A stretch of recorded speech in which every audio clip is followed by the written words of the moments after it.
person with the inevitable task following that is Shane Morgan. Shane's our society rep on the board, and he's going to give us a little bit of background about the club at present.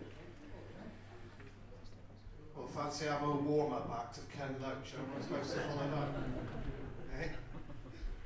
Okay, for those of you that don't know me in the room, my name's Shane Morgan. I am the director of Bath City Football Club, appointed by the society to be their representative.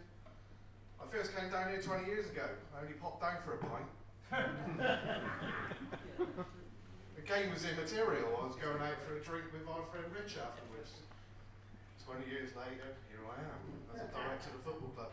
And we need more of those kind of stories here at Bath City. People that had a casual acquaintance with the place, who feel deeply in love with it, and it becomes their lifetime passion, as it has with me. We need to reach out to more people in the community, as Ken has said. We can't be seen as Twerton Football Club. That's not what we are. We're a proud football club. It should be a proud year, 125 years of Bath City.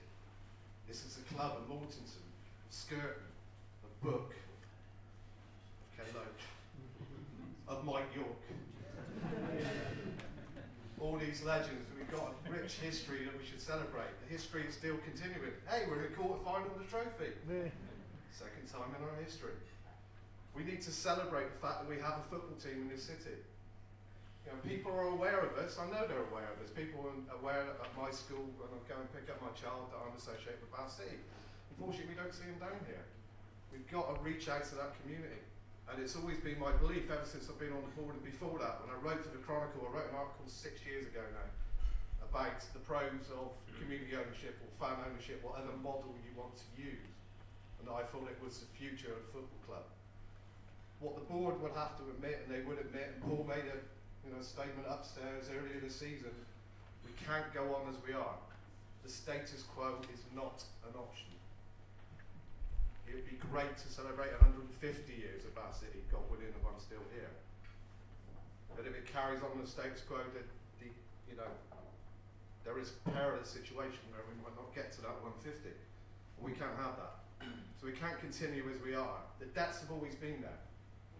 As Martin said earlier, as Ken said earlier, this is not about blame culture. It's not the board's fault. There is inherited debt that's continuing. We can't have budget losses year on year on year on year, and that's one of the things about community ownership, about fan ownership, is that they try and be prudent with their budgeting, that they don't try and budget for a loss. Most of the clubs that have gone down the community or fan ownership model are budgeting to make a profit. Telford have made a profit every single year since they've been owned by the Supporters Trust, and they've still been competitive. Okay, they're struggling in Conference Prem at the moment, but they've been up towards the top of Conference North or in Conference Prem since they've been a Supporters Trust. Why go down the community ownership then? What would that give us that we haven't got at the moment?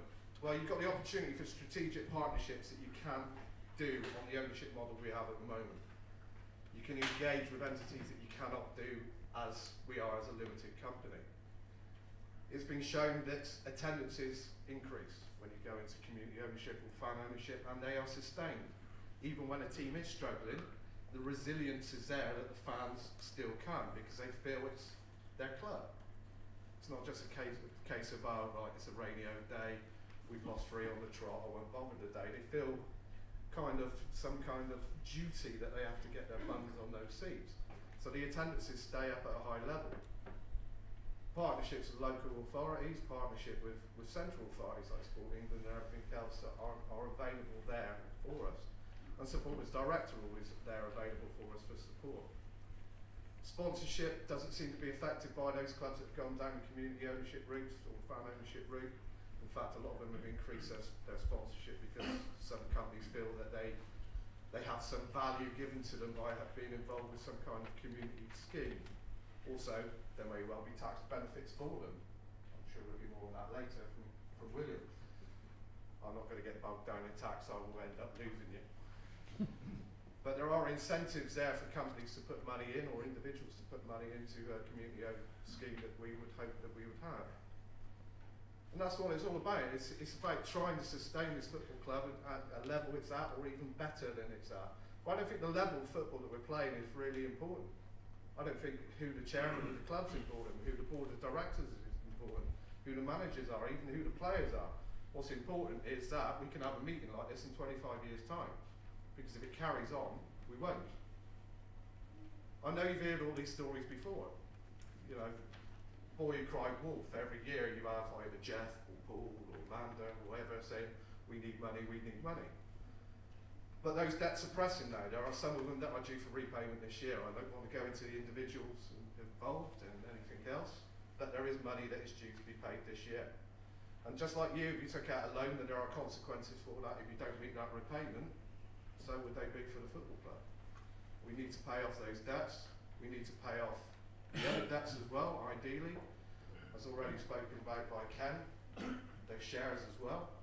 So it's a lot of capital we're going to have to raise. You know, if the Bell can raise 700,000 odd, then I would hope that the Bath City Football Club could exceed that. And we do need that money to make sure that we can clear our debts, start afresh, and then budget every year not to make a loss, to be profitable, so that we don't build up a great big Bath City black hole again, because that would be irresponsible of us.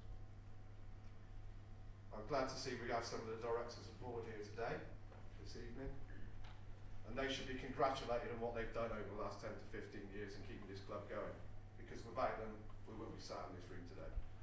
Without Paul's efforts, Andrew's, Phil's, John's, Jeff, and Wanda, without their money, without their emotional inputs, their personal time that they put in, this club would not be here. It is no easy ticket being a director of a football club, I can assure you. I've had 4 years of it now. It affects your finances, it affects your family life, it affects your personal life, it affects your health. It's not just turning up at Bristol Rovers and enjoying a nice win. There's a lot more to it than that. You know, Paul's down here every day, doesn't get paid. Same with Andy. Phil's here doing the maintenance, doesn't get paid. Andrew's out on that pitch, doesn't get paid. It's a labour of love being involved in a football club. So, you know, we don't need to be hitting these people with a stick, we need to be slapping them on the back and thanking them for what they've done. And look at how we can help them move this club forward and make it sustainable for our children and our grandchildren, and so that we can discover the next Charlie Fleming and Stan Mortensen of this world. So I would put it to you that you please support this proposal. Come forward with your help. The casual acquaintances that there are in the room, please become die-hard fans like myself. Thank you.